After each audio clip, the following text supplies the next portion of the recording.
Le Sénégal est en finale de la Coupe d'Afrique. Et le Maroc est en finale. Le Maroc est en finale de la CAN. Le stade explose. Et ce sera Sénégal-Maroc, donc la grande finale. Et oui, un rêve devenu réalité. Les Marocains qui peaufinaient leurs infrastructures depuis des mois espéraient que leur lion de l'Atlas disputerait la finale. Ils y sont. Dimanche soir, cette 35e Coupe d'Afrique des Nations se disputera donc entre le Maroc, pays hôte, et le Sénégal. Une finale espérée et des retrouvailles entre les deux nations qui sont les mieux placées au classement FIFA. Donc, on l'a beaucoup dit durant cette compétition, la logique a été respectée pratiquement à toutes les étapes. Une finale espérée, pronostiquée, voire Euro, mais en plus une finale inédite, parce que c'est la première fois, alors on a beaucoup cherché, parce qu'on avait du mal à croire que ce soit en finale, on en était sûr, mais c'est la première fois que ces deux équipes vont se rencontrer dans une phase finale de Coupe d'Afrique des Nations. On se rencontre souvent en match amical ou en match lors des éliminatoires de la Coupe du Monde ou des éliminatoires de la Coupe d'Afrique, mais c'est la première fois en phase finale qu'on va rencontrer le Maroc. Peut-être aussi c'est dû au calendrier parce que souvent le Maroc depuis 2004 n'est pas souvent bien placé, n'arrive pas en demi, n'arrive pas en quart, c'est normal. Alors que nous, ces dernières années, on est très présents dans les derniers carrés, soit en finale, soit en demi. Aujourd'hui, pour moi, ce sont les deux meilleures nations du ranking FIFA qui se rencontrent et j'espère que ce serait une belle finale pour mieux encore vendre le football africain. Oui, une belle finale, ça veut dire, Rémi, une finale qui ne se termine pas au tir au but ? Les tirs au but font partie du jeu. Non, bien sûr. Je souhaiterais même qu'il y ait 4 prolongations. Parce que tellement cette compétition elle a été belle de telle sorte qu'on voudrait encore prolonger des émotions. Non mais si on a des tirs au but et qu'il y a eu 2 partout ou 3 partout... 4 partout, il y a pas de souci. On peut même nous inviter pour... C'est pas 0-0 de Maroc, oui, voilà. Nigeria. C'était plutôt à ça que je faisais allusion. Oui. Ce match qui était très très long et sans but. Ça peut aller aux prolongations. Pourquoi ? Parce que il faut se dire que les deux équipes ont presque la même organisation tactique. Lorsque vous essayez de regarder, c'est-à-dire que sur le plan défensif, elles n'encaissent presque pas parce que le Sénégal elles ont 2 super défenses, effectivement. C'est 2 buts seulement encaissés par le Sénégal. Bon, peut-être au niveau de l'attaque... Un seul par le Maroc. Oui, un seul par le Maroc. Mais au niveau de l'attaque, le Sénégal est au-dessus parce que le Sénégal, c'est avec 12 réalisations, alors que le Maroc est à 7.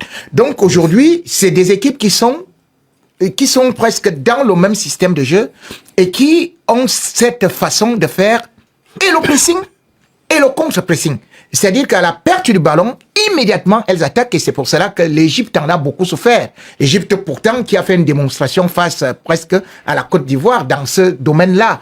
Mais lorsque vous regardez aussi le Sénégal jouer de la même façon, vous regardez le dernier match, vous vous dites quand même que c'est presque la même chose. C'est-à-dire que c'est des équipes qui sont sur le plan athlétique aussi, très en point, et c'est là où ça risque de se jouer. Xavier, comment vous la voyez, cette confrontation ? C'est les 2 meilleures équipes africaines au classement mondial. Donc c'est la finale attendue, on l'a dit. Et je pense que ça risque d'être très tactique. Parce que même si Rémi, et je suis d'accord avec lui, explique que les 2 équipes jouent un peu le même jeu, 4-3-3. les entraîneurs vont essayer quelque chose, forcément, pour forcer la décision. Mais compte tenu de la qualité des individualités, des habitudes de rodage, même si côté Sénégal, il n'y aura pas Kalidou Koulibaly, puisqu'il est suspendu, blessé et suspendu, on sait que ce sont des grands joueurs qui sont capables en permanence de s'adapter, et puis il y a toujours, d'un côté comme de l'autre, des joueurs capables d'improviser, d'inventer. Sadio Mané côté sénégalais, mais aussi Iliman Ndiaye, Brahim Diaz ou El Kaabi côté marocain. Donc ça va être une finale extrêmement excitante. J'espère surtout qu'elle va nous offrir des buts. Vous l'avez dit, qu'on n'aura pas un 0-0, qu'on aura même peut-être une finale un peu débridée, parce que les 0-0 tirs au but, non, c'est pas drôle. Au Sénégal, on va pas fermer le jeu. C'est pas dans l'ADN de Pape Thiaw. Il adore avoir le ballon, il adore jouer. On va essayer de jouer, ça c'est sûr. C'est ce que vous avez fait contre l'Égypte, on l'a fait contre l'Égypte, on l'a fait depuis le début du tournant. On va pas rester à 11 derrière, on va jouer, on va attaquer. On sait nos forces. C'est ça la force du Sénégal. Le Sénégal connaît ses forces et peut-être les faiblesses aussi du Maroc. Pour moi, cette équipe, elle est un peu lente derrière et nous, on a des fusées devant. Yoro, moi j'aurais voulu savoir, est-ce que l'absence du capitaine Kalidou Koulibaly, qui est blessé, mais qui en fait, de toute façon, n'aurait pas pu la disputer cette finale puisqu'il avait pris 2 cartons jaunes sur les dernières rencontres, est-ce que vous pensez que ça va être un problème ou on avait déjà vu quelqu'un à sa place quand il avait pris le carton rouge et finalement l'équipe ne sera pas perdue? Moi, je crois que le Sénégal pouvait aligner 3-23 sans perdre au change. Aujourd'hui, vous enlevez 4. Oui, parce qu'il y a un réservoir énorme. Je peux vous citer énormément de bons défenseurs centraux. Un joueur comme Niakhaté Ndiaye, qui a fait une belle saison avec Brest en Ligue des Champions, qui à Parme n'est pas dans cette liste. Vous prenez Mbao du Paris FC, qu'on a vu excellent avec le PSG, il n'est pas dans cette liste. On a un réservoir. Le Sénégal a un réservoir. Mamadou Sarr, pour moi aujourd'hui, quand on met Mamadou, on ne va pas perdre au change. Kalidou est notre capitaine et notre leader moral, qu'il soit sur le terrain ou sur le banc ou dans les tribunes. C'est clair qu'il va galvaniser, il sera dans le vestiaire peut-être, il va apporter son discours. Mais en termes de jeu, on a vu des joueurs de 19-20 ans gagner la Ligue des Champions avec le PSG. Aujourd'hui, on ne doit pas parler d'âge. Ces joueurs sont formatés, ils sont câblés autrement. C'est de nouveaux joueurs. Oui. Moi, je ne parlais pas d'âge, mais Kalidou Koulibaly, depuis 2019, il est là. Finale de la Coupe du Monde, Laurent Blanc expulsé, enfin qui peut pas jouer la finale. Il y a Leboeuf qui joue. C'est Franck Leboeuf qui débarque là pour jouer face au Brésil. Dans les 4 jours qui nous ont séparés de la demi-finale et de la finale, la seule question qui revenait en boucle, c'était est-ce que avec Franck Leboeuf en défense à la place de Laurent Blanc, les Français vont tenir la route? Bon, ils l'ont gagné 3-0 et il a fait une superbe finale. Il s'est mis au diapason. Et Mamadou Sarr fait partie de l'équipe type de la Ligue 1 cette saison. C'est un super joueur. La seule différence entre Leboeuf en France 98 et Mamadou Sarr aujourd'hui, c'est l'âge. Franck Leboeuf avait une grosse expérience. Ils ont joué à Strasbourg. Oui, d'accord. Aussi, mais Mamadou Sarr, il y a un point commun. Mamadou Sarr, il a 20 ans. Donc c'est un garçon qui est très tendre encore pour aborder une finale, même si c'est un très bon joueur. Oui, bien sûr. Mais donc c'est un petit défaut d'expérience. Moi, je vais dire que je suis pas d'accord avec toi, parce que Kalidou Koulibaly, quoi qu'on dise, non seulement il y a cette expérience et on lit le match. Et on sait aussi retenir certaines émotions. Je vais vous dire, c'est bien de faire cette analyse. Mais tactiquement, regardez que le Maroc est une équipe qui gagne beaucoup ses duels sur le plan aérien. C'est-à-dire qu'ils provoquent les fautes et sur des coups francs, sur des coups de pied arrêtés, ils sont très dangereux. C'est-à-dire que la quasi-totalité des matchs, des buts du Maroc sont provoqués. Quand j'ai dit la quasi-totalité, c'est pas ça exactement. On peut dire au moins qu'il y a 40% des buts du Maroc qui sont provoqués dans ces phases-là. Or, l'équipe du Sénégal, l'homme qui sur le plan des coups de pied défensifs, offensifs, est beaucoup plus percutant, c'est justement Kalidou Koulibaly. Et c'est là où j'ai dit que non, tu fais une erreur parce que c'est pas la même chose au niveau du change. Parce que sur le plan athlétique, bien évidemment, quand tu vois comment est-ce que El Kaabi se projette, quand tu vois les défenseurs centraux que tu trouves qui sont peut-être lents, mais qui savent se projeter, qui créent la diversion, qui créent un cafouillage, alors à partir de là, il faut non seulement de la présence athlétique, mais surtout aussi savoir lire le jeu. Et d'ailleurs, il y a un proverbe africain qui dit que pour manger avec les girafes, il faut avoir un long cou.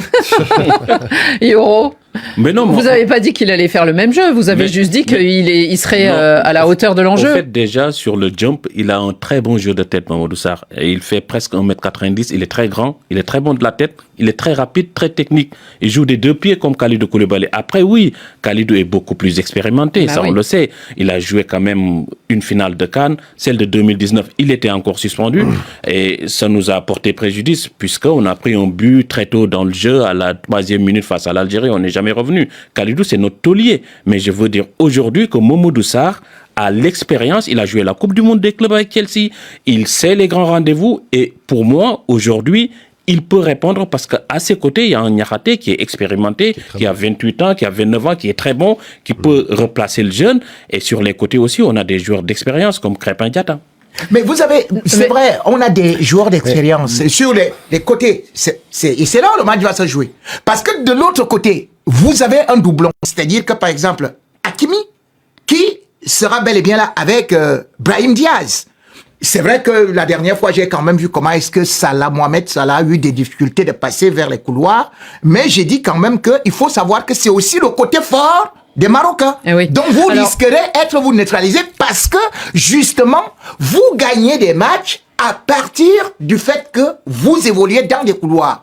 D'où l'aisance de Sadio Mané. Et voilà. Dans cette rencontre, on a le Sénégal qui, en 4 éditions depuis 2019, vous parliez de cette finale de 2019 en Égypte, c'était face à l'Algérie, elle est perdue, mais vous en êtes à votre 3e finale en 4 éditions. Il y a aussi cet axe tout au long de l'équipe, cette colonne. Alors, sans Koulibaly, mais entre Mendy, Gueye et puis Sadio Mané, bien sûr. Moi, j'aimerais savoir de l'autre côté, Xavier Barry. De l'autre côté, on a le Maroc. Le Maroc qui, lui, ne dispute pas de finale depuis 22 ans, qui a gagné son dernier titre il y a 50 ans. Il en rêve, tout le monde le sait, tout le monde le voit. 76. La seule victoire à la CAN, c'était pas une finale, hein. C'était une formule championnat. C'est ça. En plus. Le Maroc n'a encore jamais gagné de finale de CAN, d'une certaine façon. Xavier, comment ces Marocains vont l'aborder avec le poids quand même? Alors le poids, vous allez me dire si c'est du positif ou du négatif, de jouer à domicile. Et on a vu que peut-être que pour le match d'ouverture et tout, c'était lourd à porter. Est-ce que en jouant comme ça, avec pratiquement 70 000 places, il y a des Sénégalais qui nous écrivent pour nous dire c'est infernal pour trouver des places pour la finale, alors qu'il devrait y avoir un quart réservé, mais on a vu qu'il n'y avait pas de Camerounais dans le match déjà de quart de finale. Donc, est-ce que ce poids aussi, c'est positif ou négatif? Ils l'ont plutôt bien géré. Parce qu'ils sifflent, les Marocains. Ils ont sifflé leur propre équipe. Oui, mais là, ça y est, ils ont sifflé parce qu'effectivement, ils étaient un peu déçus. Ça jouait pas de façon aussi flamboyante qu'ils l'espéraient. Au premier match. Oui, là, mais depuis, ils ont quand même passé toutes les étapes avec succès. Il y a eu ce match nul contre le Mali lors du premier tour qui a servi d'avertissement. Et puis depuis, ils ont enchaîné que des victoires. Et cette qualification au tir au but face au Nigeria. Et le Nigeria arrivait avec 50-50 au niveau des pronostics, parce qu'ils avaient fait très forte impression, ils avaient marqué beaucoup de buts. Et surtout, cette force de l'équipe de Regragui, c'est qu'ils arrivent à étouffer l'adversaire. Moi, c'est ça qui me surprend le plus, c'est qu'en face, il y a des équipes, ils ont rencontré des équipes, le Cameroun, qui était vraiment une révélation de cette Coupe d'Afrique des Nations, mais le Nigeria aussi lors de la demi-finale, des équipes très fortes, avec des attaquants de qualité, avec des capacités de se projeter très vite, et ils les ont toujours réussi à les contrôler. Et donc, cette équipe marocaine, elle a une maturité impressionnante, alors qu'il y a pourtant beaucoup de jeunes joueurs qui la composent. Frédéric, cette équipe marocaine, elle est restée, en tout cas dans l'image de la population et dans l'image du continent africain, avec cette demi-finale de Coupe du Monde. Et elle surfe aussi sur ça. Et il y a beaucoup de joueurs, alors il y en a beaucoup qui ont changé, mais il y en a aussi encore qui ont cette expérience. Oui, et Walid Regragui, l'entraîneur, le sélectionneur, qui jouait gros aussi sur cette CAN, il est à l'origine de tout ça. Il parle lui-même, là, dans ses différentes conférences de presse, de dynastie qu'il aimerait installer. Il y a eu le couac, certes, il y a 2 ans en Côte d'Ivoire, où ils sortent en 8e. Ils sortent en 8e, mais on a là, oui, le seul demi-finaliste africain de l'histoire de la Coupe du Monde, et ça viendrait concrétiser effectivement toute cette séquence, plus peut-être qu'un nouveau parcours en Coupe du Monde qui les amènerait l'été prochain en 8e, en quart, voire peut-être plus loin, mais ce sera très compliqué de confirmer. C'est là qu'il faut gagner, c'est cette CAN qu'ils n'ont pas gagné depuis 50 ans. C'est ça qu'il faut aussi, qui est un peu leur épée de Damoclès, Rémi. C'est en gros gagner ou gagner. Gagner ou gagner, parce que vous avez, là, vous parlez d'une équipe qui est bien outillée, mais c'était la même chose en 88, et mieux outillée que celle-ci. C'est-à-dire, vous aviez Méry Clément. Vous aviez Abdoulaziz Bouderbala, Aziz Bouderbala. Il y avait un bon Cameroun en face, à l'époque. Vous savez, oui. Ouais. Donc 88, c'est l'année où le Cameroun va éliminer le Maroc en demi-finale et l'empêche de jouer chez lui une finale. Donc aujourd'hui, l'équipe du Maroc a certes un très bon effectif, un bon milieu de terrain, mais j'ai dit bien que j'ai vu l'équipe du Maroc aussi en difficulté devant certaines nations telles que le Mali. Tanzanie. J'ai vu En l'équipe huitième. du Maroc en difficulté face à la Tanzanie. On va me dire que bien évidemment, ils sont maintenant recroquevillés. Enfin, ils sont surmotivés, sont ceci et cela. Mais vous avez affaire... Face au Mali aussi. vous avez affaire... Oui, vous avez affaire... 71% de possession contre la Tanzanie. Hein. Ils Oui, gagnent 15-0, mais bon, ils ont quand mais même... déjà, la deuxième- mais deuxième, quand tu j'aurais dû regardes prendre- contre le Mali, Posséder le n'est pas Mali, gagner. Oui, le mais- Mali peut bien les gagner. Et puis la possession ne veut rien dire. Il y a des équipes qui gagnent avec 20% de possession. Oui, La oui, preuve, je c'est sais que c'est mon les beau Real équipes- vient d'être c'est les éliminé équipes avec, modèles qui font- avec 80% c'est les équipes qui font de rêver possession. Ngono, Alors, celles il qui faut gagnent laisser avec ça, 20% il faut de laisser possession. ça, Xavier, On le sait. laissez ça. Mais bon, Laissez ça. en l'occurrence, Non, on a une peut dire finale. tout ce qu'on veut On aujourd'hui. a une finale avec deux Ce n'est équipes qui pas ont la l'habitude de possession. faire le jeu et Non, on s'en laisse ça. délecte d'avance parce qu'au moins on aura normalement une très belle finale. Il y aura une belle finale et c'est pour ça que je dis que je vois les statistiques, là, les gens donnent le Maroc déjà gagnant et tout, mais je dis, ce Sénégal, il est très très dangereux. Moi, j'ai vu ça. C'est un, C'est vrai que c'est une équipe. les statistiques sont en faveur du Maroc. Ouais. Parce que sur les... Mais on ne cuit pas l'œuf sur- tant qu'il est sur les- dans le cul de la poule. Dis le proverbe africain. C'est vrai. Mais sur les Beaucoup 5 de dernières délicatesse. confrontations, sur les 5 dernières Ça va, confrontations, c'est un œuf. sur les 5 dernières confrontations, il y a 3 victoires marocaines. Oui, mais sur Les cinq l'ensemble, dernières- nous sommes devant. Oui, mais sur les 5 dernières, c'est 3 victoires marocaines. Et dans l'histoire de la CAN, une équipe sur les 7 dernières finales impliquant un pays organisateur, 6 fois il a gagné. Ouais, bah, 6 la fois sur France en 7. 2016, elle s'en souvient. Elle se souvient parle de qu'elle n'a la- pas gagné. Je parle de la CAN, Oui, la Coupe d'Afrique des on Nations. parle de pays hôtes aussi, on peut élargir. Donc, ça peut arriver, effectivement, mais pour le moment, c'est quand même tout penche en faveur Frédéric, du des Maroc. commentaires. Non, bah c'est une Toujours. pluie de messages sur le Sénégalais. Facebook Live, beaucoup de messages sénégalais. Oui. La fosse aux lions, Sénégal-Maroc, les lions. Boubacar Ba, lui, nous vient de Guinée. La Guinée supporte à 100% le Sénégal. Un message encore, Sali Amadou, carton rouge au comité de la CAN pour avoir confisqué les serviettes du gardien nigérian pendant Oui. la séance de tir au but. C'est Bon, une je sais scène pas. qui a fait le tour des réseaux sociaux, bien sûr. Et sinon, finale 50-50, légèrement en faveur du Maroc, avec l'appui du public, que nous dit Boubacar Seydou. C'est vrai qu'il y aura quand même cette enceinte, Bah oui. 70 000 personnes derrière Ça ne nous le fait pas Maroc. peur. Vous en avez vu d'autres. Mais non, mais franchement... Les lasers dans les yeux de je- Mossala. Ah, pardon. je peux vous dire que c'est vrai que ça va se jouer devant 70 000 personnes peut-être au Maroc. Mais ce qui s'est passé à Lubumbashi, c'est beaucoup plus chaud. Il y avait beaucoup, déjà, je crois, à 12 Non, heures... c'était à Kinshasa, au stade des Martyrs. À Kinshasa, Ouais. à 12 heures, le stade était déjà plein. Et le Sénégal était mené 2-0. Était mené 2-0. On revient. Nous, on a Il a gagné aujourd'hui 3-2. le mental et on connaît cette compétition. Donc C'est si le Maroc mène 2-0 à la mi-temps, on n'est faut pas pas encore, s'inquiéter. je dis pas qu'il faut pas s'inquiéter, mais on n'est pas encore mort. Parce que cette compétition, aujourd'hui, on la connaît. J'ai aimé la sortie de Sadio Mané il y a 2 jours après. Il C'était disait, impressionnant. non, quand il disait À calme, la mais après, qualification. en zone mixte, il dit, je connais tellement bien cette compétition, elle est bizarre, c'est pas encore fini. Et il a raison. oui, c'est pas fini, hein. C'est une compétition bizarre. Les Marocains ne doivent pas encore jubiler parce que c'est pas fini. Alors, Xavier, Ça va on pas parle commencer. on parle de certitude, on parle de conviction, on parle aussi évidemment de hasard, peut-être. On sait bien qu'un match, c'est jamais linéaire. Et en même temps, on se dit, est-ce qu'il y a des facteurs X qui peuvent rentrer en jeu? Alors, Les arbitres. l'arbitrage, évidemment, fait ah oui. le délice des réseaux sociaux depuis le début de cette compétition. Et puis, il y a le facteur X. Moi, j'ai regardé tout à l'heure les prévisions météo sur le match. Eh ben, il devrait pleuvoir dimanche. Je croyais que vous alliez nous annoncer de la Rabat. neige. Ou... Non, même non, pas. alors quand même pas, mais il devrait pleuvoir jusqu'à la mi-journée. Ensuite, on aura un peu de soleil, ça va sécher un peu la pelouse. Et ensuite, on prévoit de la pluie dans la soirée. Est-ce que ces facteurs-là peuvent faire... Bah, les deux équipes ont joué avec la pluie jusqu'à présent, puisque Ah ouais, bah, le je crois que Sénégal tout le était à monde a Tanger. joué avec Non, la ceux pluie. qui étaient dans le sud, à Agadir. Il a plu et à Marrakech, oui, il a mais plu moins aussi. quand même. Ils ont eu Mais- du brouillard ouais. aussi à Agadir. Mais dans le nord, oui, il a plu tout le temps. Donc oui, ça, je pense pas que ça change grand-chose parce qu'en plus la plupart de ces joueurs évoluent dans des clubs européens, certains même en Angleterre, donc ils sont habitués à jouer sous la pluie. Donc non, ça peut, à mon avis, ça changera pas grand-chose. Non, le facteur le plus important, vous l'avez évoqué, et on sait que c'est un élément déterminant dans le football moderne, c'est l'arbitrage. L'arbitre, il va devoir être serein, la VAR. garder sa... Oui, est-ce que la VAR va fonctionner? S'appuyer J'espère sur qu'elle va fonctionner pour cette s'appuyer fois. sur l'assistance vidéo Que dans une moitié de quand il terrain. aura un doute et arbitrer en son âme et conscience, évidemment, on s'en souhaite tous. Ouais.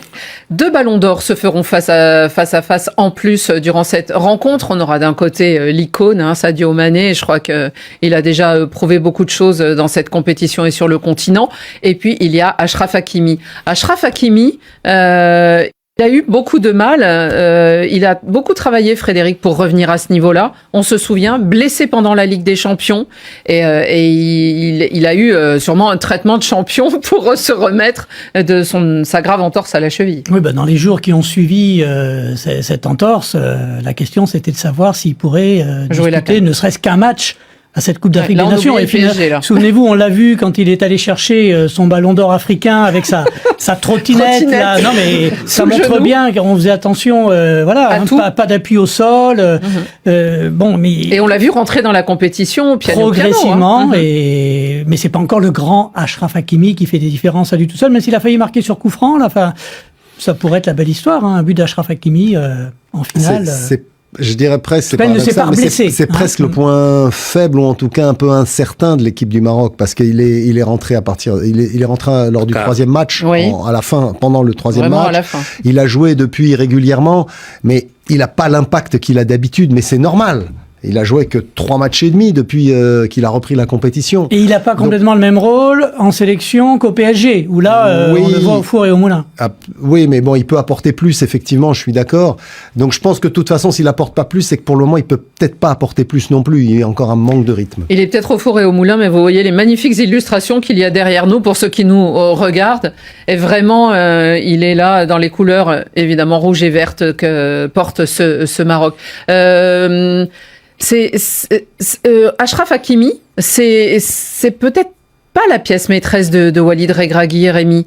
On a Brahim Diaz, que vous aimez bien. On a aussi El Kaabi, qui est imprévisible, on peut dire peut-être. Et puis il y en a eu d'autres, Mazraoui et d'autres qui ont montré qu'ils étaient là. Bonou, bien sûr. El Ainaoui qui prend. Moi, c'est El Ainaoui qui m'impressionne le plus. Franchement, le point fort, très fort du Maroc, c'est Yacine Bounou. D'abord, c'est le plus grand point. C'est le plus grand point fort du Maroc. Il faut savoir déjà que lorsqu'on essaie de regarder le nombre de clean sheets actuellement au niveau de la CAN, vous allez voir que 6 matchs, 5 sur 6 matchs et est-ce qu'il a eu tant de parades à effectuer? C'est plutôt le système. Oui, mais dans sa globalité, qui étouffe les prend même dans la globalité. C'est-à-dire que Kalidou Koulibaly, je crois que ça doit faire vers combien de clean sheets là? Je crois qu'il doit être vers 16, 15 clean sheets, alors que l'autre est à 17. Donc, pour l'instant, on sait que l'une des clés, que ce soit la Coupe du Monde 2022, vous savez, il a été désigné homme du match face au Portugal, face à l'Espagne. Ce qui signifie que vous pouvez déborder n'importe quoi. Et Yacine Bounou, on ne sait pas d'où sortent les mains. C'est à peu près comme un Thibaut Courtois. Donc c'est ce que je regarde d'abord. Et puis maintenant, El Kaabi, si quelqu'un met quand même un Nesri au banc, cela veut dire qu'il est très imposant, il est athlétique et surtout, il est technique. Qui craindre, Yoro? Brahim Diaz. Parce que quand c'est fermé dans les petits espaces, c'est l'un des rares joueurs marocains qui peut trouver la solution, se glisser et être trouvé entre les petits espaces, surtout ce qu'on appelle en anglais les half space, les demi-espaces. C'est un joueur intelligent, technique et qui est aussi adroit devant le but. Moi, c'est le seul joueur que je vais craindre. Kaabi va essayer de nous imposer un débat physique, mais on aura du répondant avec Niakhaté et ça. Xavier, pour terminer. Diaz, oui, c'est celui qui a marqué le plus de buts dans la compétition, 5. Et donc, c'est vraiment le joueur qui apporte beaucoup de créativité et de capacité à marquer. Enfin, il avait marqué 5 buts en 5 matchs et là, il n'a pas marqué au dernier. Oui, c'était fermé. Oui, il n'a pas réussi, mais quand même, ça a fait 0-0. Donc, Mais c'est quand même un joueur très intéressant dans ce système mis au point par Walid Regragui. Et d'ailleurs, ce sera intéressant de le voir revenir dès la semaine prochaine. Non, mais ces prochains temps dans l'équipe du Real. Sur le banc du Real. Peut-être. Il y a déjà la Ligue des Champions mardi et mercredi prochain. Oui, mais là, il fera peut-être la fête. On ne sait jamais. On ne sait pas d'ailleurs.